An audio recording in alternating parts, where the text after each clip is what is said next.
और दो भुजाएं ऐसी होगी, दो भुजाएं ऐसी होगी, अगर मैं उन्हें आगे बढ़ा दूं तो एक दूसरे को किसी पॉइंट पे जाके में कट कर देगी। दो भुजाएं तिर्यक और दो भुजाएं समांतर। उसने ये दिया है समांतर, एक भुजा ए दे दी, एक भुजा बी दे दी, और ये उसने दी है लंब दूरी। ये दो में इस x की वैल्यू में 5 से मल्टीप्लाई हुई और इसी x की वैल्यू में यहाँ 3 से मल्टीप्लाई होगी, तो 5 से मल्टीप्लाई होकर ज्यादा आएगा या 3 से मल्टीप्लाई होकर ज्यादा आएगा। तो आप सभी को पता है कि ये वैल्यू आएगी बड़ी, क्योंकि 5 से मल्टीप्लाई हो रही है, क्योंकि यहाँ पे 10 आएगा और यहाँ पे आएगा 6।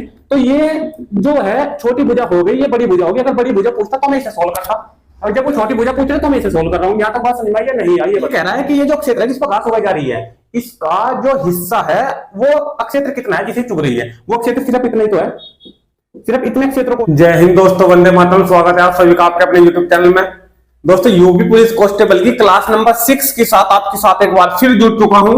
जो भी बच्चे हमारे यूपी पुलिस कांस्टेबल की री एग्जाम की तैयारी कर रहे हैं और मैथ की क्लासेस लेना चाहते हैं, वो जल्दी से आ जाइए भाई, जल्दी से वीडियो को भी ज्यादा से ज्यादा शेयर कर दीजिए, क्योंकि आज का जो सेशन है वो बहुत ही ज्यादा शानदार होने वाला है। जैसे मैंने पिछली क्लासेस ली है उससे भी बेहतरीन आज की क्लास में लेने वाला हूं, क्योंकि बच्चे भी बहुत ज्यादा सपोर्ट कर रहे हैं। और बच्चों को देखते हुए ही, आप सभी दोस्तों को देखते हुए ही आज हमने अपनी पूरी की पूरी प्लेलिस्ट पब्लिश कर दी है। पूरी की पूरी प्लेलिस्ट 30 डेज के लिए बिल्कुल फ्री ऑफ कॉस्ट क्लासेस चलाई जा रही है। 30 दिन के लिए बिल्कुल फ्री ऑफ कॉस्ट, 100% सभी क्लासेस बिल्कुल फ्री ऑफ कॉस्ट चलाई जा रही है। ठीक है भाई, तो आप लोग क्लासों का आनंद लीजिए, मजा लीजिए। ठीक है, और अपने जो लक्ष्य है उस तक पहुंचने की पूरी पूरी कोशिश, अपनी जियो जान लगा दीजिए। ठीक है, चलिए सबसे पहले आज क्लास नंबर 6 में मैं बताना चाहूंगा आज हमारी क्लास जो रहने वाली है। जैसे आपको पता है कि हमारा 2D चल रहा है, ठीक है, अक्षेत्र मिति। और अक्षेत्र मिति में हमने कुछ पार्ट पूरे करे हैं, जैसे आयत का हुआ, वर्ग का हुआ, ठीक है, त्रिभुज से रिलेटेड कुछ क्वेश्चन करे हैं हमने, और इसी के साथ साथ वर्त को जाना है, अर्धवर्त को जाना है। आज की जो क्लासेस हमारी रहने वाली हैं वो हमारी अधिकतर क्वेश्चन हमारे जो है वो चतुर्भुज के रहने वाले हैं, ठीक है, और कुछ ट्रायंगल के क्वेश्चन भी इनमें इंक्लूड किए गए हैं। मोस्ट इंपोर्टेंट पूरा का पूरा सेशन आज का रहने वाला है। क्लास नंबर 6 के अंदर आज हम अपनी जो 2D है वो आज हम फिनिश कर देंगे, खत्म हो जाएगी आज हमारी 2D, और कल से हमारी 3D भी चलेगी। ठीक है, क्लास के साथ जुड़े रहिए, पूरा का पूरा कंप्लीट कोर्स आपके साथ कराया जाएगा। ठीक है भाई, चलिए तो अब आज हम बात करते हैं अक्षेत्र मिति 2D में। सबसे पहले मैं लेता हूं समांतर चतुर्भुज। समांतर चतुर्भुज, ठीक है, सबसे पहले आप लोग समझिए ध्यान से, बाद में स्क्रीनशॉट ले लीजिए बस। ठीक है, समांतर चतुर्भुज, समांतर जिसके नाम से ही पता लग रहा है आपको, जिसकी आमने सामने की भुजाएं समांतर होगी। ठीक है, ये भुजा इसके समांतर और ये भुजा इसके समांतर। अब समांतर रेखाएं उन्हें कहते हैं, समांतर रेखाएं वे कहलाती है भाई, समांतर रेखाएं वे कहलाएगी जो एक दूसरे को कभी भी नहीं काटती। ठीक है, मान लो कि हमने दो, ये रेखा और ये रेखा, दोनों को ऐसे अगर हम चलाते हैं तो कहीं तक भी लेके जाए ये चलती रहेगी, चाहे इधर लेके जाए चाहे इधर लेके जाए, ये कभी भी एक दूसरे को नहीं काटेगी। तो ये हमारी समांतर रेखाएं कहलाती है। तो ये इसके समांतर है, ये भी एक दूसरे को कभी नहीं काटेगी, ये इसके समांतर है। यहां तक बात समझ में आई समांतर रेखाओं के बारे में। तो समांतर रेखाओं से बनी एक क्लोज आकृति 4 भुजाओं से, तो वो एक समांतर चतुर्भुज का रूप ले लेती है भाई। ठीक है, समांतर चतुर्भुज और आयत में सिर्फ इतना ही अंतर है, समांतर चतुर्भुज और आयत में सिर्फ इतना ही अंतर है कि समांतर चतुर्भुज का प्रत्येक कोण 90 डिग्री नहीं होता है और आयत का प्रत्येक कोण 90 डिग्री हमारा होता है। ठीक है भाई, यहां तक कोई दिक्कत? चलिए अब इसके साथ साथ एक चीज और मैं आपको बता दूं, समांतर चतुर्भुज के हमारे अक्षेत्रफल की बात इसमें आपसे पूछी जाएगी। ठीक है, तो अक्षेत्रफल की बात हम कर लेते हैं भाई। अक्षेत्रफल, समांतर चतुर्भुज का अक्षेत्रफल आपसे पूछा जाएगा। ठीक है, तो अक्षेत्रफल क्या होता है हमारा? आधार गुना ऊंचाई। क्या होता है? आधार गुना ऊंचाई। अब देखो ये तो हमारी एक तिरछी रेखा है, ठीक है, समांतर रेखा एक तिरछी है, तो ये ऊंचाई तो होने देगा। ठीक है, इस प्रकार की रेखा को हम ऊंचाई नहीं कहेंगे। और लेकिन यहां से जब हम इसके एक शीर्ष अगर हम लंब डालते हैं ना भाई, एक शीर्ष अगर हम लंब डालते हैं, या फिर ये नहीं लेना चाहते तो ये ले सकते हो इधर से, तो ये इसकी ऊंचाई कहलाती है, ये इसकी ऊंचाई कहलाती है, ये इसकी हाइट कहलाती है। ठीक है, और ये इसका आधार आप सभी को पता है, ये इसका आधार हो चुका, ठीक है। तो अक्षेत्रफल का जो फॉर्मूला होगा समांतर चतुर्भुज के, तो वो होगा आधार गुना ऊंचाई। क्या होगा? आधार गुना ऊंचाई, ठीक है। ये चीज आपको ध्यान रखनी है। समांतर चतुर्भुज का जो क्षेत्रफल होगा वो होगा आधार गुना ऊंचाई। तो ये बात है हमारी समांतर चतुर्भुज के बारे में। अब मैं बात कर लेता हूं समलंब के बारे में, ठीक है। एक हमारा होता है समलंब चतुर्भुज, ठीक है। देखिए, समझिए बिल्कुल ध्यान से, ठीक है। समलंब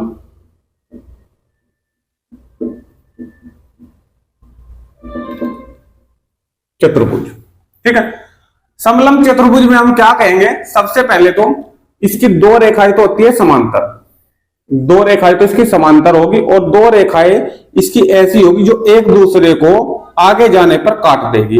यानी कि दो रेखाएं तिर्यक रेखाएं होगी, दो रेखाएं तिर्यक रेखाएं होगी, दो रेखाएं समांतर होगी जो एक दूसरे को नहीं काटेगी कभी भी। ये चीज आपको ध्यान रखनी है इसकी पहचान के लिए। देखो, ये जो दो रेखाएं है, ये वाली और ये वाली, अगर इसको चाहे मैं कहीं तक भी बढ़ा दूं, ये एक दूसरे को नहीं काटेगी। परंतु ये जो रेखाएं है, ये वाली और ये वाली, अगर मैं इसको आगे बढ़ा देता हूं और इसको आगे बढ़ा, तो यहाँ किसी बिंदु पर आगे एक दूसरे को काट देगी। तो इसको ही हम समलंब चतुर्भुज कहते हैं। कोई दिक्कत है? ठीक है। अब अगर मैं ये मान लूं कि ये समांतर रेखाएं जो है, मान लो कि ए वाली तो ए है समांतर जो रेखा है, और ये वाली मान लो कि ये बी है, यहां तक कोई दिक्कत? ठीक है। और जैसे इसकी कुछ हाइट थी तो इसकी भी कुछ हाइट होगी। मान लो कि इसकी हाइट कितनी है? h है, जिसे हम लंब दूरी भी कह सकते हैं। बोलो, कोई दिक्कत है यहां तक? ठीक है। अब इसका क्षेत्रफल की बात हम कर लेते हैं। तो समलंब चतुर्भुज का अगर क्षेत्रफल की मैं बात करूं, समलंब चतुर्भुज का अगर क्षेत्रफल की मैं बात कर लूं, तो भाई इसका क्षेत्रफल क्या होगा? इसका क्षेत्रफल होगा भाई, देखो, 1/2 a + b, हम कह सकते हैं समांतर भुजाओं का योग, और गुना लंब दूरी यानी कि हाइट। सारे के सारे फॉर्मूले इस तरीके से भाई हम बता देते हैं कि आपको ज्यादा कुछ याद करने की जरूरत नहीं होती, और जो कमी रह जाती है वो हमारी क्वेश्चन के अंदर पूरी हो जाती है, ठीक है। तो आप लोगों को समझनी चाहिए चीजें कि समलंब चतुर्भुज और समांतर चतुर्भुज की दो चीजें मैंने आपको बता दी हैं। समांतर भुजाओं का योग और गुना लंब दूरी, 1/2 में आगे दोनों भुजाओं को हम जोड़ देंगे, जो देगा हाइट से मल्टीप्लाई कर देंगे और 2 से उसको डिवाइड करा देंगे। इसका स्क्रीनशॉट ले लीजिए जल्दी से। और फिर एक दो चीज और आपसे बतानी है, ठीक है।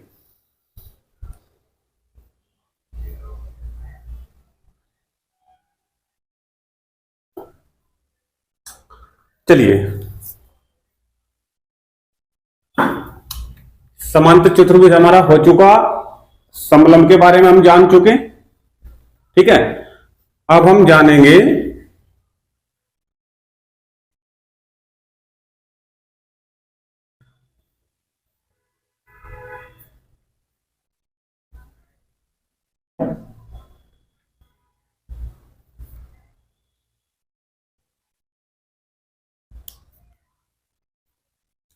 चलिए नेक्स्ट पॉइंट पे चलते हैं भाई। समांतर चतुर्भुज के बारे में हमने जान लिया, वर्ग के बारे में हमें पहले ही पता है, समलंब के बारे में हमने जान लिया, ठीक है। अब हम एक समचतुर्भुज के बारे में जानेंगे, ठीक है। और समचतुर्भुज के साथ साथ, समचतुर्भुज के साथ साथ जो हमारे पिछले जो फॉर्मूलाज थे उनका एक बार रिवीजन ऐसे ही मौखिक में उसका करा दूंगा, ठीक है। अब हम जानेंगे समचतुर्भुज के बारे में। समचतुर्भुज,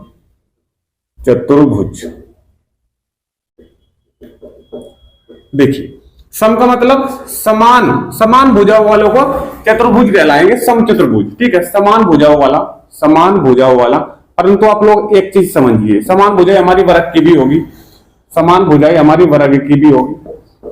आप सभी को पता है कि वर्ग की सभी भुजाएं समान होती है और इसकी भी सभी भुजाएं समान होती है, परंतु अंतर जैसे आयत और समांतर चतुर्भुज में है ना, तो इसमें भी वही अंतर है, ठीक है। देखिए, वर्ग का प्रत्येक कोण 90 डिग्री का होगा, लेकिन इसका प्रत्येक कोण 90 डिग्री का नहीं होने का। इसके जो विकर्ण है एक दूसरे को 90 डिग्री पर काटेंगे, ये चीज आप लोग ध्यान रखना बस।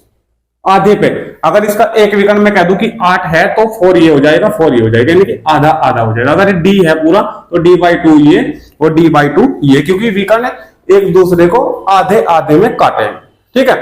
इसके क्षेत्रफल की मैं आपसे बात कर लेता हूं, ठीक है। मान लो कि इसका एक विकर्ण ये d1 है ले लिया और ये वाला ले लिया मैं d2, ठीक है। 4 तो मैं से आपको समझाने के लिए मैंने बता दिया था, 4 नहीं है, ठीक है। इसके क्षेत्रफल की आपसे मैं बात कर लेता हूं। समचतुर्भुज के क्षेत्रफल, समचतुर्भुज का क्षेत्रफल 1/2, 1/2, और ये वाला विकर्ण और ये वाला विकर्ण दोनों की मल्टीप्लाई करा दो, बस। या कह सकते हो, एक छोटी सी भाषा में आप लोग कह सकते हो कि दोनों विकर्णों की मल्टीप्लाई करा दो समन चतुर्भुज में। समझो बात को, D1 और D2 की मल्टीप्लाई करा दो, एक दूसरे की गुणा करा दो, आधा कर दो, उसका क्षेत्रफल निकल के आ जाएगा। कोई दिक्कत है? दोनों के जो विकर्ण है D1 D2 दोनों की मल्टीप्लाई करा दो, 2 से उसको डिवाइड करा दो, तो इसका क्षेत्रफल निकल के आ जाएगा समचतुर्भुज का। ठीक है, अब मौखिक सुन लीजिए। मैंने आपको बताया था समचतुर्भुज, उसका क्षेत्रफल क्या होता है? √3/4 भुजा स्क्वायर।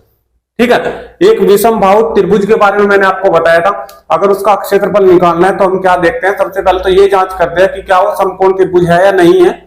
समकोण त्रिभुज कौन सा होगा? वो होगा जिसकी दो भुजाओं के वर्गों का योग एक तीसरी भुजा के वर्ग का इक्वल होगा। ठीक है, उसके बावजूद अगर वो नहीं है तो हम फॉर्मूला कौन सा यूज करेंगे क्षेत्रफल में? √S S - A S - B S - C, और S की वैल्यू के लिए हम प्रयोग करते हैं फॉर्मूला S बराबर A + B + C/2 का। कोई दिक्कत? ठीक है भाई, यहां तक ठीक है। एक समकोण त्रिभुज मैंने आपको बताया, समकोण त्रिभुज का क्षेत्रफल क्या होगा? 1/2 आधार गुणा ऊंचाई, आधार गुणा ऊंचाई, 1/2 आधार गुणा ऊंचाई। ठीक है भाई,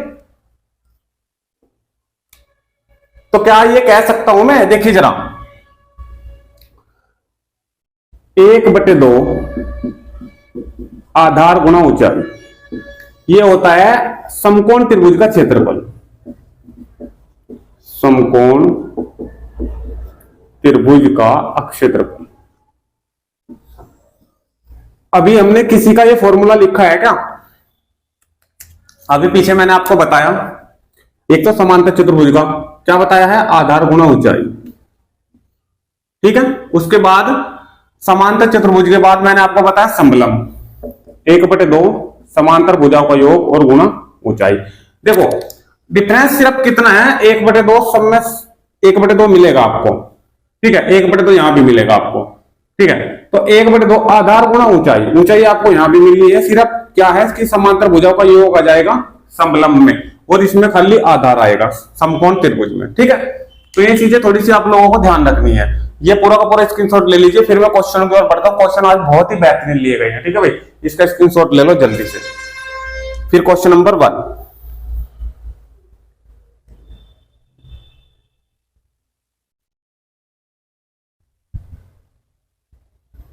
ओके भाई।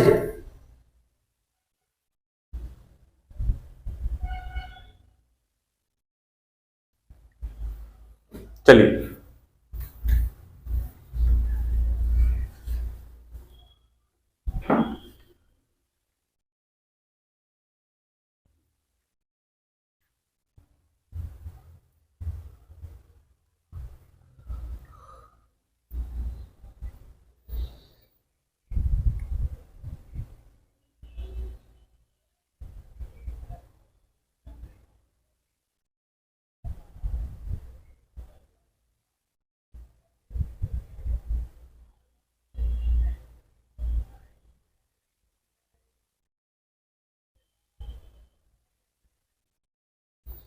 देखिए question number 1, question number 1, question number 1 देखिए, एक समांतर चतुर्भुज की संगत भुजाएं, संगत भुजाएं का मतलब एक दूसरे के कोने मिले हैं। एक समांतर चतुर्भुज है, देखिए समांतर चतुर्भुज ये बना दिया मैंने। संलग्न भुजाएं या संगत भुजाएं कहलाएगी। मान लो कि ये ले ली और ये ले ली, या फिर अगर इधर से ले रहे हो तो ये साथ साथ की भुजाएं। ठीक है, ये संगत भुजाएं हमारी कहलाती है। उसने क्या कहा है क्वेश्चन में कि संगत भुजाएं क्रम से 30 और 14 मीटर है। तो 30 मान लो ये इसकी लंबाई और 14 मान लो ये इसकी चौड़ाई। ठीक है, ये संगत भुजाएं है तथा इन भुजाओं के शीर्षों को मिलाने वाले विकर्ण की लंबाई 40 मीटर। इन भुजाओं के जो शीर्ष है ना, ये और ये, इनको मिलाने वाला जो विकर्ण है ना, ये 40 का है, ये 40 मीटर का है। ठीक है यहां तक? ठीक है भाई। समांतर चतुर्भुज का क्षेत्रफल ज्ञात कीजिए। बहुत आसान चीज है, बहुत आसान तरीके से हम सोल्व करेंगे। देखो किस प्रकार से, ये हमें दे दिया 40, तो क्या ये 30 है? ये भी 30 होगी, बिल्कुल ठीक है।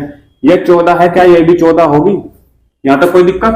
तो आपके पास अगर समांतर चतुर्भुज का एक क्षेत्रफल होता है आधार गुणा ऊंचाई, क्या क्षेत्रफल होता है? मतलब इस पूरे का क्षेत्रफल निकालना है समांतर चतुर्भुज का, उसका क्षेत्रफल निकालना है, और क्षेत्रफल का फॉर्मूला क्या है? आधार गुणा ऊंचाई। अब परंतु बात ये फंस गई कि आधार तो आपके पास है, ऊंचाई कैसे निकालोगे? या तो यहां से लंब डाल लोगे नीचे, यहां से लंब डाल लोगे, वो क्वेश्चन आपका बहुत ज्यादा कठिन हो जाएगा। ठीक है, आसान तरीका क्या रहेगा, आप लोग एक काम करो, ये वाली ट्रायंगल एक हो रही है, ये नंबर 1, और ये वाली ट्रायंगल हो रही है दूसरी, देखो, लेकिन भुजाएं समान है। देखो, अगर इस वाली ट्रायंगल की मैं बात करूं, इसमें ये 30 है, तो इस वाली ट्रायंगल में भी तो ये 30 है, इस वाली ट्रायंगल में अगर ये 14 है तो इस वाली ट्रायंगल में भी ये 14 है, और विकर्ण दोनों के समान है, यानी कि तीसरी भुजा समान है। इसमें भी ये 40 है, अगर तल्ली वाली त्रिभुज में लूंगा और ऊपर वाली त्रिभुज में लूंगा तो भी ये 40 है। तो कहने का मतलब क्या है कि अगर अब आप लोग इस एक त्रिभुज का क्षेत्रफल निकाल देते हो ना, इस एक त्रिभुज का क्षेत्रफल निकाल देते हो ना, तो उसका आप लोग दुगना कर देना, बस उसका आप लोग दुगना कर देना, पूरे जो समांतर चतुर्भुज है इसका क्षेत्रफल निकल के आ जाएगा। बताइए आएगा या नहीं आएगा? कोई बात दिक्कत? ठीक है, कोई दिक्कत नहीं होनी चाहिए पूरे के पूरे क्वेश्चन में। भाई जब ये ट्रायंगल बराबर है, इक्वल है, भुजा इनकी इक्वल है, तो फिर एक त्रिभुज का क्षेत्रफल निकालो, दूसरे का निकालने की जरूरत नहीं है, मल्टीप्लाई हो जाएगी दो से, क्योंकि जितना इसका है उतना इसका आएगा।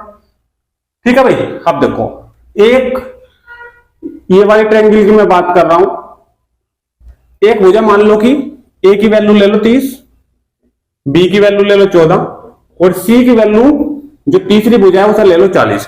कोई दिक्कत है? कोई दिक्कत है?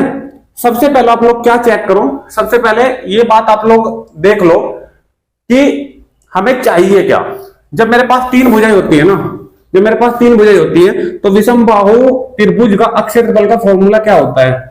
S minus A S minus B, तो एस माइनस बी आगे हो गया हमारा एस माइनस सी। ये होता है त्रिभुज का अक्षेत्रफल जब हमारे पास विषम बाहु त्रिभुज, हमारे पास भुजाएं उसकी अलग अलग दी गई हो, ए बी सी तीनों के तीनों अलग अलग है। ठीक है, तो यहां से मुझे ए भी पता है, बी भी पता है और सी भी पता है, परंतु मेरे पास एस नहीं है। तो एस के लिए भी मैंने आपसे फॉर्मूला बता रखा था। क्या बता रखा था? एस अगर मुझे निकालना है तो ए प्लस बी प्लस सी तीनों को जोड़कर अगर मैं आधा कर दूंगा तो मेरे पास निकल के आ जाएगा एस की वैल्यू। ठीक है, तो सबसे पहले आप लोग एस की वैल्यू निकाल सकते हो, ए प्लस बी प्लस सी तीनों को जोड़कर उसे आधा कर दो। ठीक है, 30 और इसको 14 को जैसे जोड़ते तो हमारे पास हो जाता है 44 और 40 ये। ठीक है, तो हमारे पास हो गए 84 को हमें 2 से करना है डिवाइड, तो हमें मिल गया है 42। ठीक है, तो हमें कितना प्राप्त हुआ है? 42। तो अब क्या करना है, इस एस की वैल्यू के साथ एबीसी की वैल्यू सभी रख दो आप लोग। ठीक है, एस की वैल्यू 42, फिर 42 माइनस ए 12 बच जाएगा, फिर 42 माइनस 14 28 बच जाएगा, और फिर 42 माइनस 40 2 बच जाएगा हमारे पास। ठीक है, इसका अंडर रूट जैसे हम लेते हैं तो हमारे पास आ जाएगा इसका अक्षेत्रफल निकल कर एक त्रिभुज का, लेकिन हमें निकालना है दो त्रिभुज, तो हम 2 से क्या कर देंगे उसको मल्टीप्लाई। सबसे पहले तो इसे अंडर रूट से बाहर निकाल दो। ठीक है, जो दो दो के जोड़े हैं उन्हें बाहर ले लो। ठीक है भाई, इस 42 का गुणनखंड क्या कर सकते हैं हम? देखिए 7 या 21 और 21 दूनी 42। ठीक है, और 12 को क्या तोड़ सकते हैं? 4 या 12 में। 28 को तोड़ सकते हैं 7 चौक 28 में, और 2 हमारा एज इट इज सेम मैंने रख दिया। ठीक है, अब देखो कुछ बाहर आ रहा क्या? 7 2 है तो 1 7 का जाएगा हमारा बाहर, 4 2 है तो 1 4 आज हमारा आ जाएगा बाहर, 2 2 है इसमें से 1 2 बाहर आ जाएगा, और 3 है 2 1 3 हमारा बाहर आ जाएगा। ठीक है, तो इसका क्षेत्रफल कितना आया? 28 ये और 6 ये। ठीक है, तो 28 गुना 6, यहाँ तो कोई दिक्कत। तो ये एक त्रिभुज का क्षेत्रफल आया, लेकिन मुझे निकालना है इस पूरे समांतर चतुर्भुज का जिसमें 2 त्रिभुज इंक्लूड है, तो मैं इसमें 2 से कर दूंगा क्या? मल्टीप्लाई। ठीक है, मल्टीप्लाई इसमें करोगे 6 दूनी 12, 12 की मल्टीप्लाई सीधे सीधे आप लोग 28 में कर सकते हो। ठीक है, 28 गुना 12। यहां तक कोई दिक्कत है भाई? कोई दिक्कत? ठीक है, देखो 12 8 96, हासिल कितने लगे? 9। 12 दूनी 24, और 24 और हमारे पास कितना हो जाएगा? 9, तो यह हमारा 33। 336 वर्ग मीटर, 336 वर्ग मीटर हमारा जो आंसर है वो आ जाएगा इस समांतर चतुर्भुज के क्षेत्रफल का। बताइए, ट्रिक अगर अच्छी लगे तो, क्योंकि यहां से आपको बहुत ज्यादा मेहनत करनी पड़ती है अगर यहां से क्वेश्चन को सोल्व करते हैं। अगर इसकी एच निकालते ही यहां से लंब डाल के तो बहुत ज्यादा मेहनत करने की आवश्यकता थी। तो ये क्वेश्चन हम इस प्रकार भी कर सकते हैं। स्क्रीनशॉट ले लीजिए जल्दी, फिर क्वेश्चन नंबर 2 पे चलते हैं। इससे भी बेहतरीन क्वेश्चन आज मैं आपके लिए लाया हूं।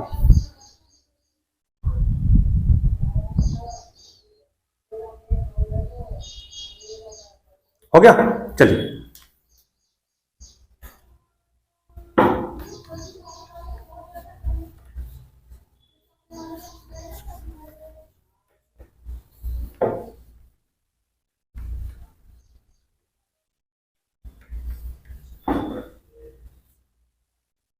चलिए क्वेश्चन नंबर 2 पे बढ़ जाते हैं आगे। क्वेश्चन नंबर 2 क्या कह रहा है, सबसे पहले क्वेश्चन को पढ़ लीजिए। एक वर्ग तथा एक समचतुर्भुज, एक वर्ग तथा एक समचतुर्भुज एक ही आधार पे बने हैं, एक ही आधार पे बने हैं। कह रहा है कि एक वर्ग और एक समचतुर्भुज, वर्ग मेरे पास ये है, वर्ग मेरे पास ये है, और समचतुर्भुज एक ही आधार पर बने हैं। मान लें कि ये आधार है और यहीं से बन रहा है हमारा, यहीं से बन रहा है हमारा एक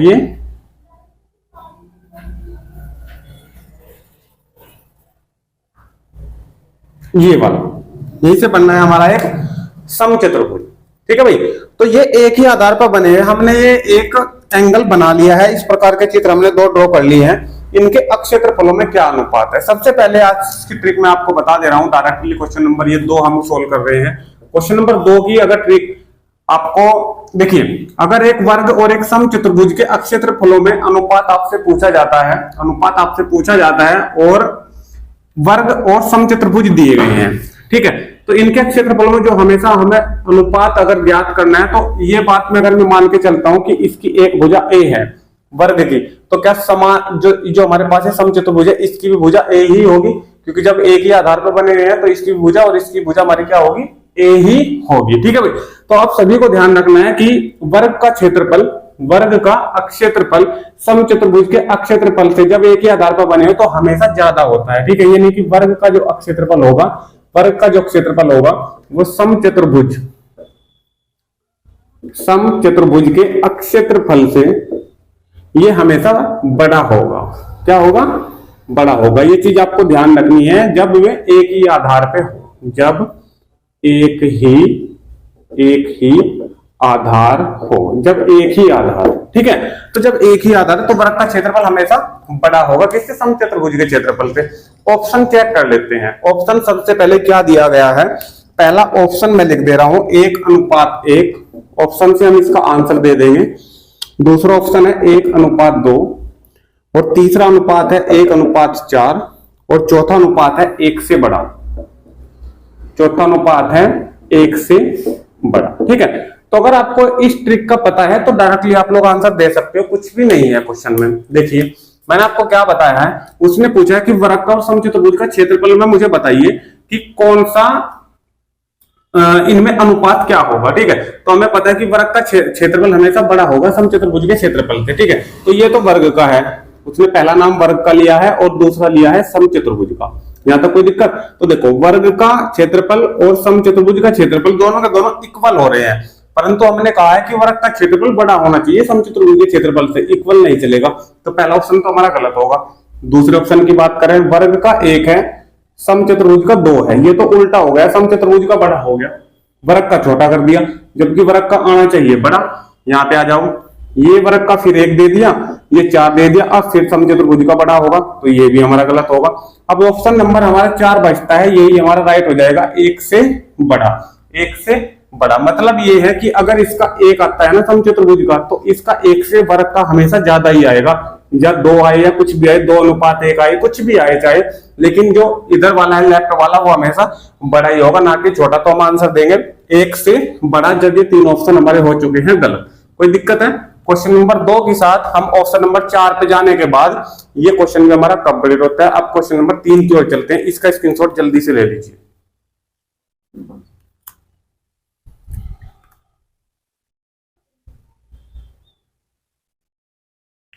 चलिए क्वेश्चन नंबर 3,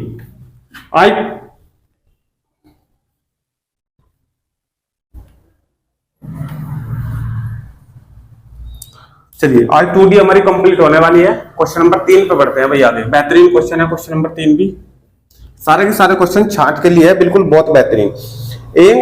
एक समचतुर्भुज के एक विकर्ण की लंबाई, समचतुर्भुज देखिए ये है समचतुर्भुज, जिसकी चारों भुजाएं तो इक्वल होगी, परंतु 90 डिग्री का कोण नहीं होने का। ठीक है, ये हमने ले लिया, मान लो कि ए, बी, सी और डी।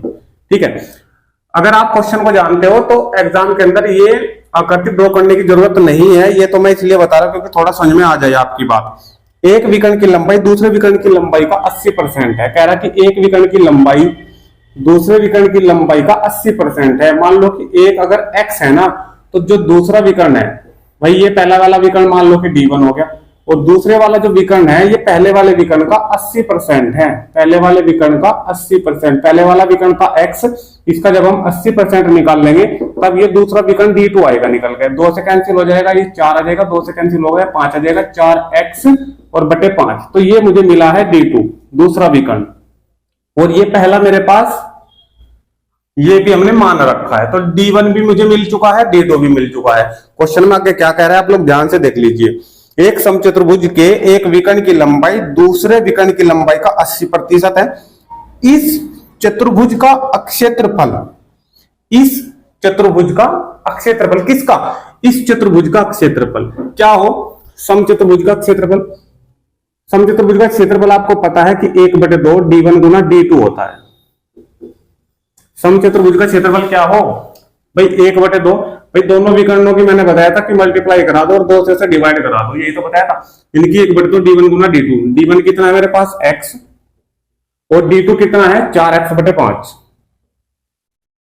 ठीक है, इसे सोल्व करो जरा। 2 से 4 कैंसिल हो जाएगा 2 बार, x और x स्क्वायर यानी कि 2/5, 2/5, और ये मुझे मिला x स्क्वायर। इसका क्षेत्रफल मुझे इतना मिला। यहां तो कोई दिक्कत? आगे देखिए क्वेश्चन में क्या कह रहा है। इस चतुर्भुज का जो क्षेत्रफल है ना, ये जो आया है, बड़े विकर्ण के वर्ग, बड़े विकर्ण, बड़ा विकर्ण D1 है या D2 है? बड़ा विकर्ण, देखो यहाँ पे ये मेरे पास x है, तो x बड़ा है, 4x/5 बड़ा है, ये बड़ा है x, क्योंकि अगर इसे मैं 100 मान लू ना, तो यहाँ तो 100 का 4/5वां हिस्सा है, कम ही आना है। ठीक है, तो ये x बड़ा है, तो कह रहा कि बड़े विकर्ण का, इस चतुर्भुज के बड़े विकर्ण के वर्ग, बड़े विकर्ण D1 है, यानी कि x कह रहा कि इसका वर्ग, इसका वर्ग का कितने गुना है? ये कह रहा कि ये जो क्षेत्रफल आया है ना, ये क्षेत्रफल बड़े विकर्ण के वर्ग का कितने गुना है? तो साफ साफ आपको दिखाई दे रहा है, यहाँ पे x स्क्वायर है, यहाँ पे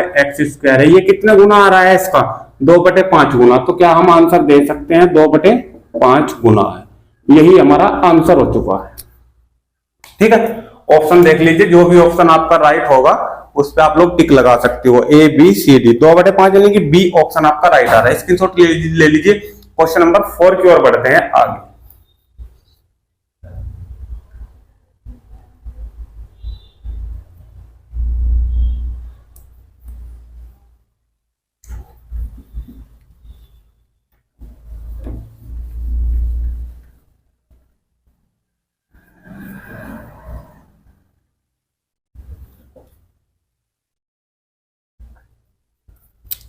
देखिए भाई क्वेश्चन नंबर 4, क्वेश्चन नंबर 4 देखिए। एक समचतुर्भुज की एक भुजा 5 सेंटीमीटर है। समचतुर्भुज वही हमारा, चारों भुजाएं तो इक्वल होगी, परंतु वर्ग के समान नहीं होने का, क्योंकि 90 डिग्री कोण नहीं होने का। इसकी एक भुजा 5 है, ये कह रहा है कि ये 5 है, तो फिर ये भी 5 होगी, ये भी 5 होगी, और ये भी 5 होगी। ठीक है भाई, समचतुर्भुज है तथा इसका एक विकर्ण 8 सेंटीमीटर है। इसका एक विकर्ण ये ले लो या फिर ये ले लो, इससे कोई प्रभाव नहीं पड़ेगा। मान लो कोई ABCD है और ये एक विकर्ण क्या है? ये 8 है, यहां से लेकर यहां तक की जो दूरी है। बोलो यहां तक कोई दिक्कत है? वो कह रहा है कि इसका अक्षेत्रफल क्या होगा? समचतुर्भुज का क्षेत्रफल आप लोग कब निकाल सकते हो? समचतुर्भुज का क्षेत्रफल आप लोग तब निकाल सकते हो जब आपके पास 1/2, पहले तो फॉर्मूला आपको पता होना चाहिए, जब आपके पास D1 हो और D2 हो। ये आप लोग देख पा रहे हो कि 1/2 D1 तो मेरे पास है, एक विकर्ण तो है मेरे पास 8, परंतु दूसरा नहीं है, परंतु दूसरा नहीं है। तो सबसे पहले तो आप लोग इस दूसरे को ज्ञात करे हुए और दूसरा ज्ञात करने के बाद ही यहाँ पे D2 की जगह रख पाओगे। कैसे ज्ञात करोगे बताइए, कैसे ज्ञात करोगे? देखिए मैंने आपको एक चीज पहले भी बताई थी, अगर आपको याद हो कि समचतुर्भुज का प्रत्येक कोण तो 90 डिग्री का नहीं होगा, परंतु जब विकर्ण एक दूसरे को काटेंगे ना तो वे 90 डिग्री पे काटेंगे, और जहां पर भी 90 डिग्री पे कटता है ना, जहां पर भी विकर्ण 90 डिग्री पे कटेंगे तो वे उस विकर्ण को आपस में एक दूसरे को आधा आधा कर देंगे। मैंने आपको बताया था कि अगर ये पूरा का पूरा D है तो ये पूरा D है और विकर्ण को काट दिया तो ये D/2 हो जाएगा। मैंने आपको इस तरीके से भी बताया था, पूरा का पूरा ये 8 दिया हुआ है तो 4 इधर रह जाएगा, 4 इधर रह जाएगा, कोई दिक्कत यहां तक नहीं होने किसी प्रकार की। तो ये पूरा का पूरा अगर 8 है ना, तो भाई साहब ये 4 ऊपर रहेगा और 4 रहेगा नीचे, यहां से यहां तक ये कितना है? 4। मैं अब क्या करने जा रहा हूं, मैं इस विकर्ण को निकालने जा रहा हूं। इस विकर्ण को निकालने से पहले अगर मुझे आधा विकर्ण मिल जाए, चाहे ऊपर का मिल जाए चाहे नीचे का मिल जाए, अगर नीचे का मुझे आधा विकर्ण मिल गया उसका दोगुना कर दूंगा तो पूरा विकर्ण मिल जाएगा। अब ये आधा ज्ञात करने के लिए मुझे सिर्फ एक ही ट्रायंगल में रहने की जरूरत है। बस इस ट्रायंगल को मैं सोल्व कर दूंगा। आप लोग इस ट्रायंगल इससे भी सोल्व कर सकते हो, इससे भी सोल्व कर सकते हो और इस वाली ट्रायंगल से भी सोल्व कर सकते हो। मैं नीचे वाली से सोल्व कर रहा हूं। ये 90 डिग्री कोण आ गया, ये 4 मुझे भुजा मिल गई, 5 मुझे ये मिल गई, तो मुझे सिर्फ ये निकालनी है, मुझे सिर्फ ये निकालनी है। अगर इस बिंदु को मैं ओ मान लूं तो मुझे सिर्फ ओ बी निकालनी है। ओ बी अगर मुझे मिल जाए तो उसका मैं दोगुना कर दूं तो मुझे पूरा का पूरा विकर्ण मिल जाएगा और मैं यहाँ पे D2 की जगह से पुट कर सकता हूँ। बोलो बात समझ में आई या फिर नहीं आई? अगर बात समझ में आ चुकी है तो थोड़ी सी बात और रहेगी, वो भी देख लो। आप सभी को पता है जब एक त्रिभुज में एक कोण 90 डिग्री का होता है ना, तो वो एक समकोण त्रिभुज कहलाती है। और आप सभी को पता है कि समकोण त्रिभुज में हम पाइथागोरस प्रमेय का प्रयोग कर सकते हैं। और पाइथागोरस प्रमेय का अगर आप लोग प्रयोग करते हो तो ये भी पता होगा कि 90 डिग्री के सामने एक भुजा कर्ण होती है, तो ये हो गई कर्ण।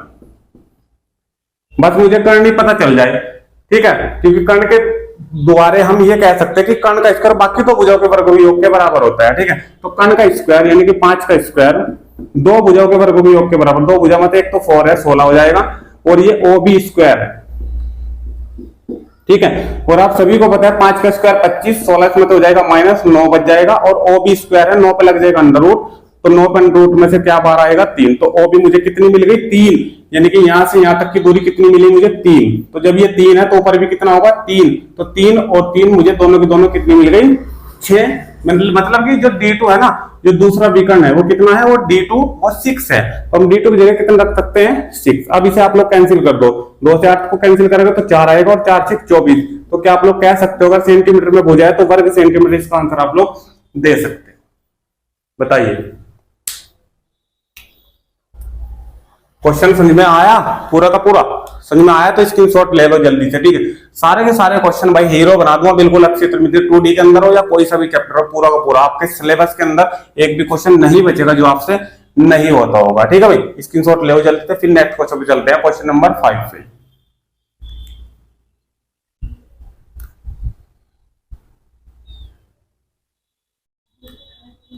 चलिए क्वेश्चन नंबर 5,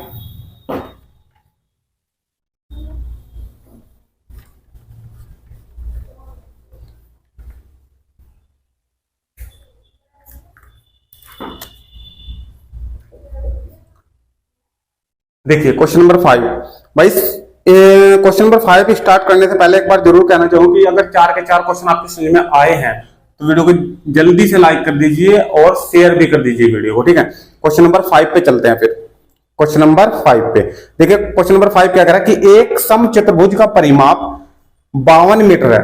समचतुर्भुज का मतलब समचतुर्भुज हो या कोई सा भी चतुर्भुज हो, उसके मैंने पूरे क्वेश्चन लिए हैं, 2 से 3 क्वेश्चन समचतुर्भुज का। अब ये तीसरा क्वेश्चन मैं कराने जा रहा हूं, अलग टाइप का है तीसरा क्वेश्चन, और पिछले 2 क्वेश्चन अलग अलग टाइप के हुए। एक भी क्वेश्चन नहीं बचेगा, चाहे वो त्रिभुज से आओ, समचतुर्भुज से आओ, समलंब से आओ, या किसी भी तरह के कोई सा भी क्वेश्चन आओ 2D के अंदर से, ये पूरी की पूरी मेरी गारंटी है, ठीक है। देखिए क्वेश्चन नंबर 5 क्या कह रहा है कि एक समचतुर्भुज का परिमाप, और आप सभी को पता है अगर 2D की किसी ने सभी क्लासें ली है, अगर 2D की किसी ने सभी क्लासें ली है तो ये भी आपको पता होगा कि परिमाप क्या होता है, ठीक है। ये उसने इस समचतुर्भुज का 52 दे दिया। एक बार बताना चाहूंगा कि परिमाप होता है अगर एक बिंदु से आप लोग चल रहे हो और उसके चारों ओर घूम जाते हो, वापसी उसी पॉइंट पे पहुंच जाते हो, तो वो उसका परिमाप होता है। और आप सभी को पता है कि समचतुर्भुज की सभी भुजाएं समान होगी। अगर एक भुजा में ए मान लो तो ये भी ए, ये भी ए, ये भी ए, तो टोटल वो कितना घूम जाएगा 4A घूम जाएगा। ये उसने 52 दिया है। बताओ ये काम कर सकता हूं या नहीं कर सकता? अगर ये कर सकते हो तो यहां से आपको ए की वैल्यू मिल गई। देखिए 13 चौके 52, तो ए मुझे कितना प्राप्त हुआ 13। जब आपको ए प्राप्त हो चुका है तो आप लोग क्या कह सकते हो कि समचतुर्भुज की एक भुजा की लंबाई जो है वो कितनी है 13, ठीक है। क्वेश्चन यहां से भी स्टार्ट हो सकता था कि समचतुर्भुज है एक जिसकी एक भुजा की लंबाई 13 है, परंतु उसने यहां से क्वेश्चन स्टार्ट नहीं किया है। उसने पहले ही कहा है कि एक समचतुर्भुज है जिसका एक परिमाप दे दिया उसने 52, तो यहां तक मुझे खुद पहुंचना पड़ा है भुजा तक, ठीक है। अब आगे देखिए, तथा छोटा विकर्ण 10 मीटर है। छोटा विकर्ण का मतलब देखो ये भुजाई कितनी दे दी उसने 13। छोटा विकर्ण ऐसा ले लो या ऐसा ले लो, कोई फर्क नहीं पड़ता। मान लो कि मैंने ये लिया और इसकी लंबाई इसने दी है 10। कितनी लंबाई दी है उसने इसकी 10। इसके बड़े विकर्ण की लंबाई कितनी है, बड़े विकर्ण की लंबाई निकालनी है। तरीका वही लगेगा जो मैंने आपको बताया था। देखो दूसरा विकर्ण की कटिंग कराओ, ये कटिंग हुई यहाँ पे 90 डिग्री का कोण बना है, ये पूरा 10 था तो यहाँ पे कितना बचा है 5, और ये आपको पता ही है 13 है। अब देखो पाइथागोरस प्रमेय का फिर प्रयोग होगा, क्योंकि 90 डिग्री का कोण है, सामने की भुजा कर्ण होगी, तो कर्ण का स्क्वायर यानी कि 13 का स्क्वायर 169, 13 का स्क्वायर 169, शेष दो भुजाओं के वर्गों के योग के बराबर। अगर यहाँ पे ओ ले लो तो 5 का स्क्वायर 25 और प्लस कितना होगा ओ बी का स्क्वायर। बताइए समझ में आई बात या नहीं आई? 25 इधर आकर माइनस हो जाएगा, 144 बच जाएगा, 144 बराबर ओ बी स्क्वायर, और ओ बी से इधर लग जाएगा अंडर रूट 144 पे, तो ओ बी मुझे मिल जाएगा 144 किसका वर्गमूल क्या होगा 144 का 12। तो क्या मैं ये कह सकता हूं कि जो ओबी निकल के आई है वो मेरे पास 12 आई है, सिर्फ ओबी। फिर ओडीबी है पूरा विकर्ण, तो तभी निकलेगा ना पूरा विकर्ण। अगर टी2 की डी2 की बात करो तो किस किस से मिलकर बना है, ओबी प्लस ओडी से। और आप सभी को पता है कि जब दोनों विकर्ण एक दूसरे को अर्धक में काटेंगे तो जितना मेरे पास ओबी है उतना ही ओडी होगा। ओबी कितना है मेरे पास 12, तो ओडी भी कितना होगा 12। तो टोटल में लिख सकता हूँ मीटर में हो बुझा तो मीटर और सेंटीमीटर में हो बुझा तो सेंटीमीटर। आप लोग ऑप्शन के जरिए देख पाते हो, देख सकते हो, ठीक है भाई। तो मेरे पास कितना मिल गया डी2 मुझे 24, ठीक है, कोई दिक्कत? स्क्रीनशॉट ले, फिर क्वेश्चन नंबर 6 पे चल रहे हैं। क्वेश्चन नंबर 6, ये समचतुर्भुज की बात यहीं पे खत्म। अब समलंब के क्वेश्चन में लाया हूं, समलंब के क्वेश्चन 2 क्वेश्चन लूंगा मैं समलंब के, और उसी में आपकी प्रॉब्लम सोल्व, ठीक है। और 2 क्वेश्चनों के बाद यानी कि 6 लगेगा 7 लगेगा, 8वां क्वेश्चन अगर कोई पढ़ लेता है तो पूरा 2D कहूंगा कि पूरा 2D उसकी समझ में आ चुका है। 2D जो ये है ना पूरे के पूरे 2D का क्षेत्र नीति का क्वेश्चन नंबर 8 मेरा फेवरेट क्वेश्चन रहा है, और आप सभी को भी ये क्वेश्चन समझना है और अच्छे तरीके से समझना है, क्योंकि ये क्वेश्चन एक ऐसा है, अगर ये क्वेश्चन समझ में आता है आपकी तो ये क्वेश्चन आपका भी फेवरेट हो जाएगा। देखिए क्वेश्चन नंबर 6 पे चलते हैं। क्वेश्चन नंबर 8 पे ध्यान रखना भाई।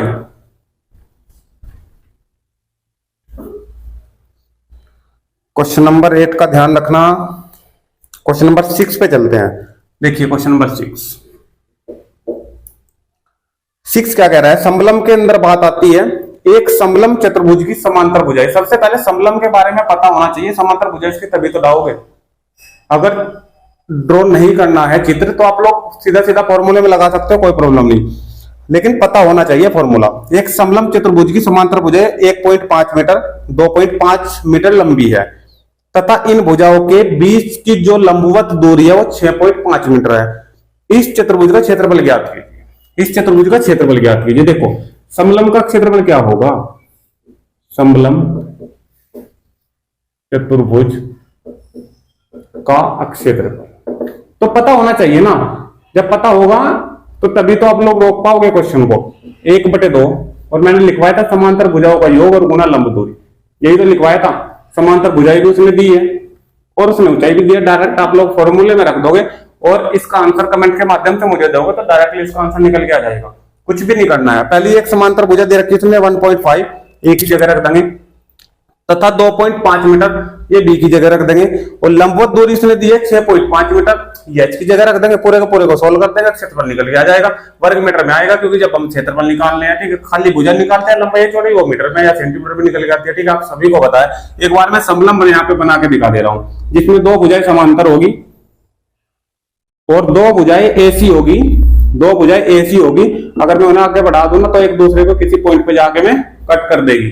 2 भुजाएं तिर्यक और 2 भुजाएं समांतर। उसने ये दिया है समांतर, एक भुजा ए दे दी एक भुजा बी दे दी, और ये उसने दी है लंब दूरी ये एच, यहां से भी ले सकते हो एच। बस ये था क्वेश्चन में, तो पता होना चाहिए, दिमाग में रहना चाहिए, ठीक है। नेक्स्ट क्वेश्चन पे चलते हैं, क्वेश्चन नंबर 7 पे। देखिए भाई क्वेश्चन नंबर 7 पे चलते हैं। इसका स्क्रीनशॉट तो आप लोगों ने ले लिया होगा। चलिए क्वेश्चन नंबर 7। क्वेश्चन नंबर 7 में क्या कह रहा है, समलंब में एक समलंब चतुर्भुज की समांतर भुजाओं का अनुपात 3:5 है। अब की बार जो समांतर भुजाएं हमने ए और बी मानी थी ना, उनका अनुपात दिया है 3:5, यानी कि ये ए ये बी। अलग अलग करके अगर लूं तो 3x मान सकता हूं, और क्या आप लोग b को 5x मान सकते हो? बिल्कुल सर मान सकते हो, ठीक है। आगे देखिए उसके बाद क्या कह रहा है कि इनके बीच की जो दूरी है ना वो 12 सेंटीमीटर है। बीच की दूरी का मतलब एक दूसरे के बीच की दूरी, यही तो लंब दूरी होती है। बीच की दूरी क्या होगी? लंब दूरी। अभी मैंने चित्र बना के दिखाया था, ठीक है। तो ये दिया है उसने 12 सेंटीमीटर। ये कितना दिया? 12 सेंटीमीटर। इस यदि चतुर्भुज का अक्षेत्रफल 384 हो, अक्षेत्रफल उसने दे दिया है समलंब का 384 वर्ग मीटर, ठीक है। तो समांतर भुजाओं में से छोटी भुजा की लंबाई क्या होगी? ये जो दो भुजा ये एक्स में दिख रही है ना आपको, इनमें से छोटी भुजा कौन सी है वो निकालनी है। तो छोटी भुजा आप सभी को पता है क्या आएगी। अच्छा चलो मैंने क्वेश्चन भी सॉल्व नहीं करा, पूरा का पूरा क्वेश्चन यहीं पे रखा है। बताइए क्या आएगी छोटी भुजा?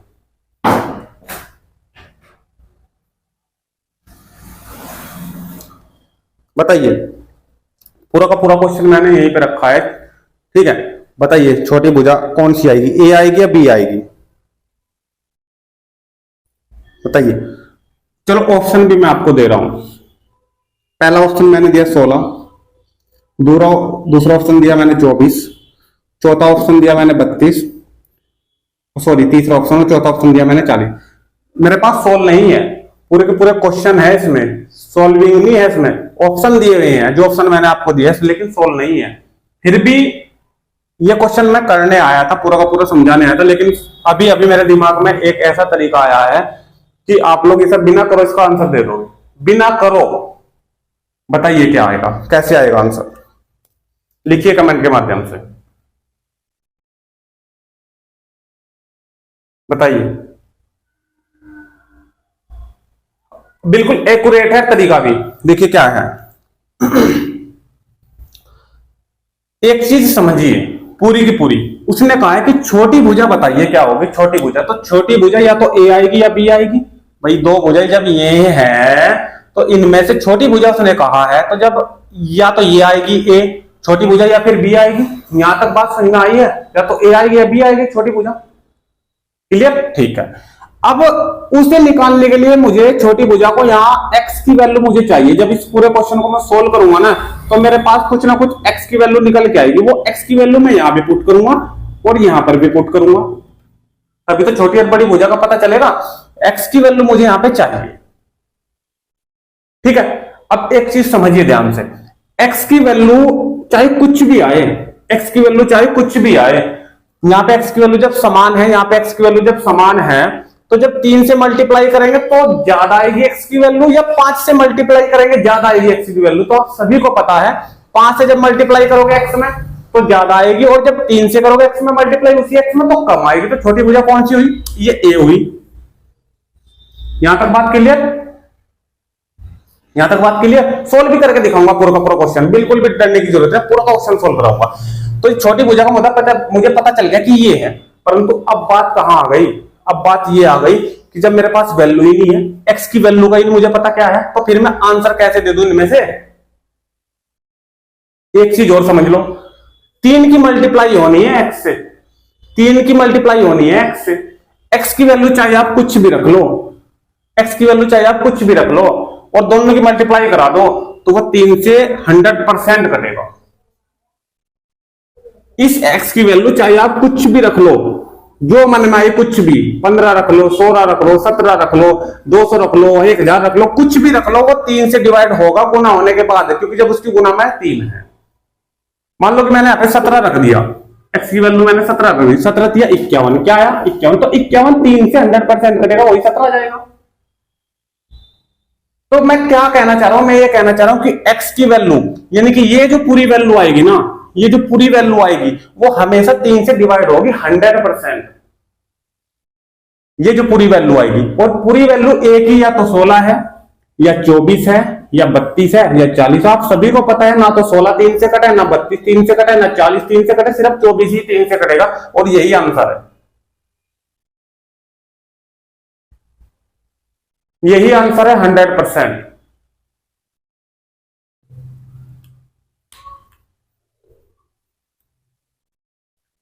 एक बार और समझ लीजिए, पूरी पूरी चीज एक बार और समझ लीजिए।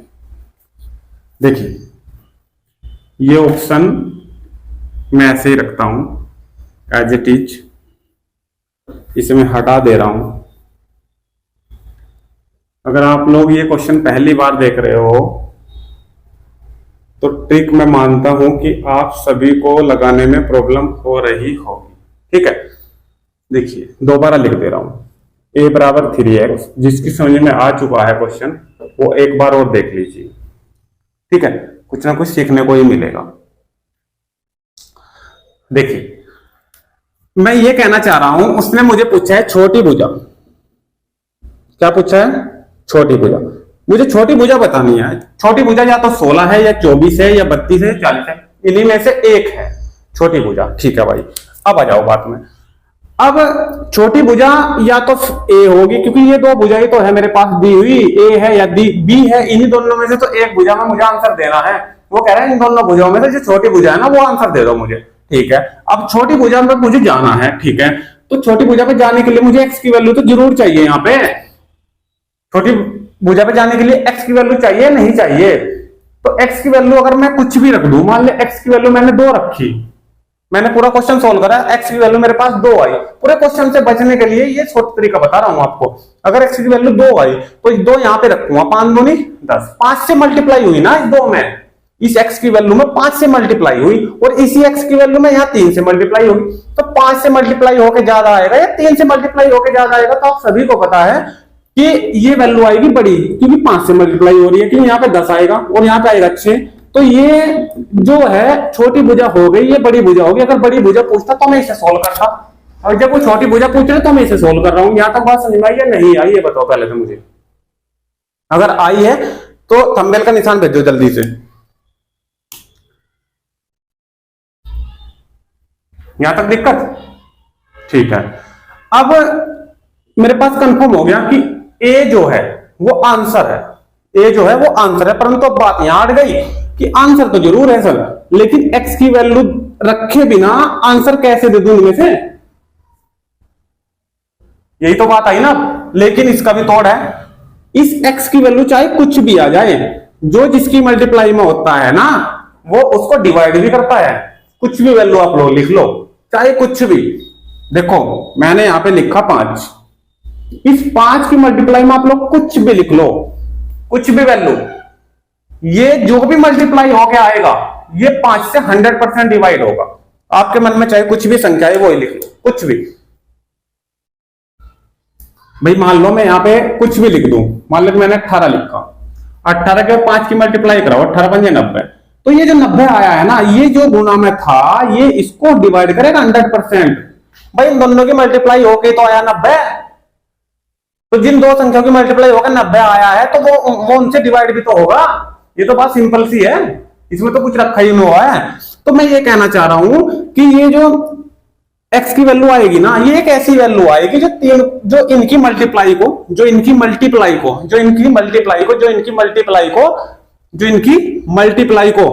3 से डिवाइड करेगी पूरी पूरी।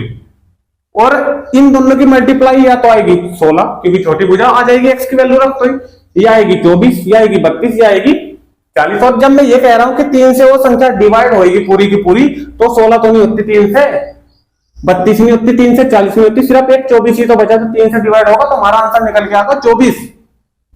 अब बताइए, अगर अब भी समझ में नहीं आया ना तो फिर नहीं समझा सकता भाई कोई भी, फिर समझ में नहीं आना है अगर अब भी समझ में नहीं आया। ठीक है, अब मैं करता हूं इसको पूरा का पूरा सोल्व। देखिए मुझे दिया है उसने क्षेत्रफल, और आप सभी को पता है कि समलंब का क्षेत्रफल क्या हो, 1/2 समांतर भुजाओं का योग और गुना लंब दूरी। समांतर भुजाएं कितनी है? 3x और 5x, दोनों का योग कहा है तो 3x और 5x जोड़ेंगे 8x।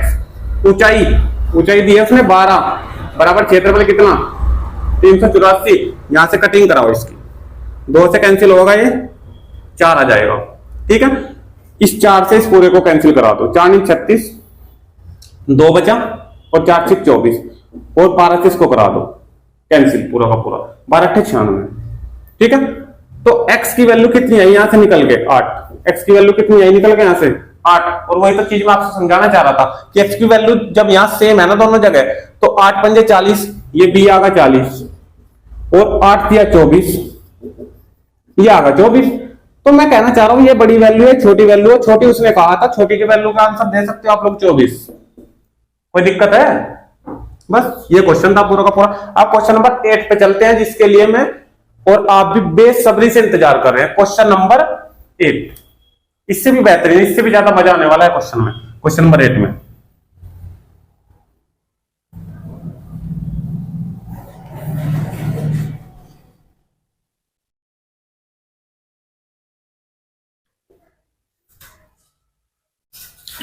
देखिए भाई, क्वेश्चन नंबर 8, एक आयताकार अक्षेत्र दिया हुआ है। पूरा क्वेश्चन मैं आपको बता दूं पहले। एक आयताकार अक्षेत्र दिया है, आयताकारी, जिसकी आमने सामने की भुजाएं हो, जिसके आमने सामने की भुजाएं बराबर हो, ये भुजा इसके इक्वल और ये भुजा इसके इक्वल। ठीक है, इस आयताकार अक्षेत्र पे, इस आयताकार अक्षेत्र पे, पूरे क्षेत्र पे घास उगाई गई है। ठीक है, इस पूरे के पूरे आयताकार क्षेत्र पे घास उग रही है। ठीक है भाई, इस पूरे के पूरे आयताकार क्षेत्र पे घास उग रही है। यहां तक बात समझ में आई? लंबाई चौड़ाई उसने दिया, मैं लिखवा रहा हूं। ठीक है, मेरी एग्जैक्ट याद नहीं है, लेकिन पूरा का पूरा क्वेश्चन मेरे याद है। ठीक है, तो एक आयताकार क्षेत्र है जिसपे घास उगाई जा रही है। इस क्षेत्र के एक कोने से एक खूंटी गाड़ी गई है, एक कोने पे खूंटी गाड़ी गई है, और उस खूंटी से एक कोई भी बैल या कोई भी गाय बांधी गई है। और ये जो इसका रस्सा है ना, इसकी जो लंबाई है वो 14 मीटर है। 14 मीटर या 14 सेंटीमीटर। अभी पूरा क्वेश्चन पढ़ दूंगा मैं। ठीक है, ये पूरा आयताकार क्षेत्र है जिसपे घास उगाई गई है। इसके एक कोने पे एक कोई बैल या फिर गाय बंधी है, और इस रस्से की जहां तक वो जा सकती है ना, इस रस्से की जो लंबाई है वो 14 मीटर है। ठीक है, अब वो कह रहा है कि इस क्षेत्रफल जिस पर घास उगाई जा रही है ना, तो गाय इसके कितने घास को चर जाएगी, कितने क्षेत्रफल पे वो चर जाएगी उसके घास को। देखो, अब मैं ये कहना चाह रहा हूं कि उसका रस्सा यहां से यहां तक है, तो वो सिर्फ मान लें जब उसके गले में यहां बंध रहा है ना, तो बस वो यहीं तक की दूरी ही तय करेगा, उसके आगे कोई जा ही नहीं सकता। जब जितनी उसकी रस्से की लंबाई होगी, सिर्फ वो उतनी दूरी पर जा सके। ठीक है, आपको खुले मैदान में कोई गाय बंधी ही देखी होगी, किसी खूंटे पे बांध देते हैं, कैसे भी जैसे बांधेंगे तो सिर्फ वो लास्ट पॉइंट तक ही जा सके, क्योंकि जहां तक रास्ता जा सकता है, और वो सिर्फ गोल घूम सकती है उसके। ठीक है, तो अगर मैं कहना चाहूं तो यहाँ कोई गाय है और वो सिर्फ कितने, यहां से सिर्फ वो एक वर्ताकार क्षेत्र को ही वो चुग सकती है। बताओ, यहां तक कोई दिक्कत है? एक वर्ताकार क्षेत्र को ही चुग सकती है, मतलब वो सिर्फ इतने क्षेत्र को ही चुग सकती है, क्योंकि सिर्फ वो वर्ताकार क्षेत्र में ही घूम सकती है जब उसने एक रस्से की लंबाई दे दी है। यहां तक बात समझ में आई या नहीं आई? ठीक है, यहां तक ठीक है। अब वो ये कह रहा है कि ये जो क्षेत्र है जिस पर घास उगाई जा रही है, इसका जो हिस्सा है वो क्षेत्र कितना है जिसे चुग रही है, वो क्षेत्र सिर्फ इतना ही तो है। सिर्फ इतने क्षेत्र को ही तो गाय चुग पा रही है, सिर्फ इतने क्षेत्र को ही। ये तो बाहर का हिस्सा, इससे तो कोई मुझे मतलब नहीं है। अब ये कह रहा है कि ये क्षेत्रफल कितना है, ये क्षेत्रफल कितना है, ये क्षेत्रफल निकालना है, ये क्षेत्रफल कितना है। ये पूरा क्वेश्चन है। देखो, ये क्षेत्रफल निकालने के लिए क्वेश्चन पूरा ही कर दूं। ठीक है, लंबाई चौड़ाई लिख दूंगा बाद में। अब देखो, ये यहां से यहां लग इसकी वर्त की होगी त्रिज्या। क्या होगी वर्त की? त्रिज्या होगी। आप सभी को पता है, क्योंकि सेंटर से लेकर लास्ट पॉइंट तक, परिधि तक, वो इसकी त्रिज्या हो जाएगी। यहां तक ठीक है। अब ये कोई वर्त है, सेम टू सेम ऊपर का मैंने बना दिया। ठीक है, इसके 4 हिस्से अगर मैं करना चाहूं तो इसी प्रकार तो कर सकता हूं। ये जो 2 रेखाएं दी गई है सेंटर पे मिल रही है, जो अगर इस भुजाओं को मैं आगे बढ़ा दूं और इस वाली भुजा को मैं आगे बढ़ा दूं, तो क्या इसके 4 हिस्से हो जाएंगे? एक हिस्सा ये, एक हिस्सा ये, एक हिस्सा ये, एक हिस्सा ये। यहां तक कोई दिक्कत? तो इस वर्त के 4 हिस्से मुझे मिल गए, और 4 हिस्सों में से सिर्फ एक हिस्सा ही गाय चल रही है। यहां तक बात कोई दिक्कत? 4 हिस्सों में से सिर्फ एक हिस्सा ही गाय चल रही है। ठीक है, तो 4 हिस्से जो थे, ये जो पूरा वर्त था, इसका सिर्फ एक हिस्सा ही गाय चल रही है। तो 4 हिस्से मतलब जो मिलकर बने हैं, पूरा का पूरा जो वर्त मिलकर बना है, तो पूरे के पूरे वर्त का क्षेत्रफल क्या होता है? पाई आर स्क्वायर होता है, पूरे के पूरे वर्त का क्षेत्रफल। परंतु मुझे चाहिए इसका चौथा हिस्सा, तो हम क्या कर देंगे? 4 से इसको क्या कर देंगे? डिवाइड कर देंगे। बोलो, बात समझ में आई या नहीं? तो पूरे वर्त का अगर मैं इसका चौथा हिस्सा निकाल लूं ना मेरे भाई, तो ये पूरा का पूरा क्वेश्चन हमें आंसर दे देगा। ठीक है, आप पढ़ लीजिए क्वेश्चन को एक बार, देख लीजिए क्वेश्चन क्या कह रहा है। देखिए, एक घोड़ा, देखिए घोड़े की बात हो रही है, हम गाय की बात करें तो कोई दिक्कत नहीं। एक घोड़ा 40 मीटर लंबे और 24 मीटर चौड़े आयताकार घास के मैदान के एक कोने पर गाड़ी गई खूंटी से 14 मीटर लंबी रस्सी से बंधा हुआ है, ठीक है। एक आयताकार जो इसकी लंबाई है वो 40 दी है, ये वाली, ठीक है, जबकि इनका काम नहीं पड़ा कुछ भी, और 24 मीटर चौड़ी इसका काम पड़ा है सिर्फ। देखो मुझे यही तो निकालना है, मुझे त्रिज्या तो चाहिए यार, और आर मेरे पास है 14, तो इनका काम क्या है 14 और 24 का इनका काम है, और क्या काम है वो मैं बताऊंगा अभी, ठीक है। घोड़ा खेत के कितने अक्षेत्रफल को चर सकता है, इस अक्षेत्रफल के कितने भाग को वो चर सकता है ये निकालना था, ठीक है। देखो यही अक्षेत्र में ये बना दो, समझना ध्यान से, इस पूरे क्षेत्र पे घास उग रही है, वो इसकी लंबाई चौड़ाई ना दे, 40 और 24 ना दे, ठीक है, दी नहीं उसने। अब फिर कह रहा है कि वही 14 मीटर लंबी है रस्सी, वही 14 मीटर लंबी है रस्सी, ये 14 मीटर लंबी रस्सी है, ठीक है। तो इस 14 मीटर लंबी रस्सी से ये इसके कितने क्षेत्रफल को चुभेगा जब वो लंबाई और चौड़ाई ना दे। अब देखो अगर वो नहीं देगा तो कैसे क्वेश्चन को समझोगे, नहीं समझ में आएगा कैसे। देखो जब मुझे इसकी लंबाई चौड़ाई नहीं पता ना, इसकी लंबाई चौड़ाई नहीं पता, तो ये जो 14 सेंटीमीटर की रस्सी है ना, इसे मैं कहीं तक भी घुमा सकता हूं, ऊपर भी ले जा सकता हूं, कम भी कर सकता हूं, ये सब ऊपर पहुंच जाएगा इस भुजा से भी, मैं नहीं निकाल पाऊंगा, क्योंकि जब ये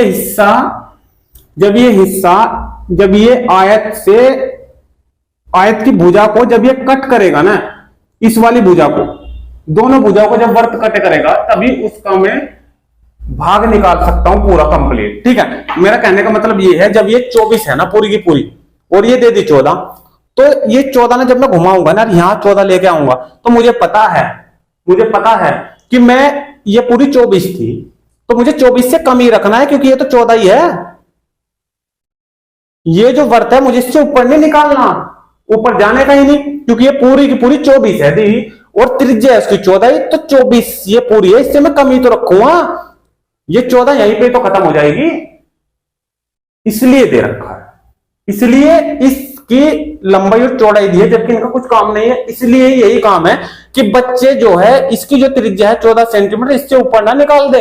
अगर ऊपर इस वर्त के निकाल दोगे आप लोग तो इसके इससे 4 नहीं हो पाएंगे, आप लोग इसका क्षेत्रफल नहीं निकाल पाओगे, चौथा हिस्सा, ठीक है। इन दोनों भुजाओं को वर्त कट करना चाहिए, और इसीलिए ये 24 दी है, ये 14 हमें पता है, जब ये 14 ये 24 है, तो इस 14 सेंटीमीटर की भुजा सिर्फ यहीं तक बैठेगी, इससे आगे नहीं जाएगी। कोई दिक्कत? ठीक है, अब आंसर भी निकाल दो, क्या करना है, कुछ भी ना। 14 सेंटीमीटर इसकी त्रिज्या है, पाई की वैल्यू आप लोग पुट कर दो, यहाँ पे 154 वर्ग सेंटीमीटर इसका आंसर आ जाएगा, ठीक है।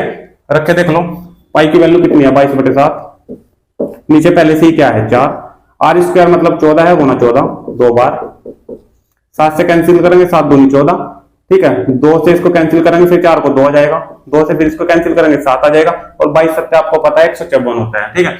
सेंटीमीटर हो जाए तो 154 वर्ग सेंटीमीटर इसका आंसर निकल के आ जाएगा। बताइए, क्वेश्चन अगर अच्छा लगा तो वीडियो को लाइक कर दीजिए, शेयर कर दीजिए वीडियो को, जिसने चैनल को अभी तक सब्सक्राइब नहीं किया वो जल्दी सब्सक्राइब कर लीजिए, क्योंकि हमारे चैनल से आपको बहुत ही अच्छी और शानदार क्लासों की तैयारी कराई जा रही है, बिल्कुल अच्छे क्वेश्चन मैंने लिए हैं, ठीक है भाई।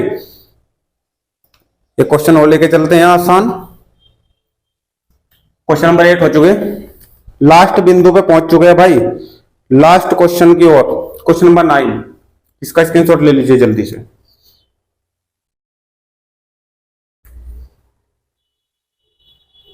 चलिए, आज की वीडियो भी 1 घंटे से ऊपर की हो जाएगी, लेकिन कोई प्रॉब्लम नहीं भाई, सारे के सारे क्वेश्चन आपकी समझ में आने चाहिए, ठीक है। सारे क्वेश्चन समझ में आने चाहिए, वीडियो चाहिए जितनी लंबी। ये आज की क्लास आपको कैसी लगी कमेंट के माध्यम से आप लोग जरूर बताइएगा। तो इसके साथ हमारी हो चुकी है खत्म। अगर आपको ये क्लास अच्छी लगे तो कमेंट के माध्यम से आप लोग जरूर बताइएगा, ठीक है। तो मिलते हैं नेक्स्ट वीडियो में 3D के साथ, तब तक आप सभी दोस्तों को धन्यवाद, थैंक यू, जय हिंद, जय भारत।